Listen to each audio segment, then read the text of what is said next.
ఇవాళ మనము రూతు గురించి ధ్యానించుకోబోతున్నాం. యేసుక్రీస్తు వంశావళిలో ఉన్న 5 స్త్రీలలో ఒకటి రూతు.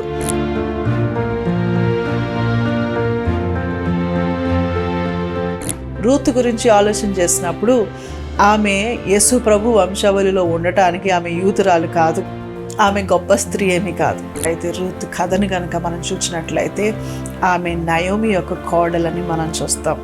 తనున్న పరిస్థితిని బట్టి ఏ చెడు మార్గములోనికి వెళ్ళటానికి ఇష్టం పడక తను తీసుకున్న తీర్మానం, తన జీవితాన్ని నడిపించిన విధానము, బోయజ్ యొక్క ఫేవర్ని ఆమె పొందుకోవడం మాత్రమే కాదు, ఆమె దేవుని ప్రజలను కోరుకుంది, దేవుణ్ణి కోరుకుంది.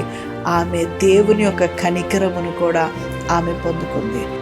తన గతాన్ని చూస్తే చీకటి గతం, ఒంటరితనం, ఏ హోప్ లేదు, దేవుడు లేడు, అందరూ అసహించుకునే బ్యాక్గ్రౌండ్ నుండి రూత్ వచ్చింది. రూత్ ఒకటే అనుకుంది, నీ దేవుడే నా దేవుడు, నీ ప్రజలే నా ప్రజలు.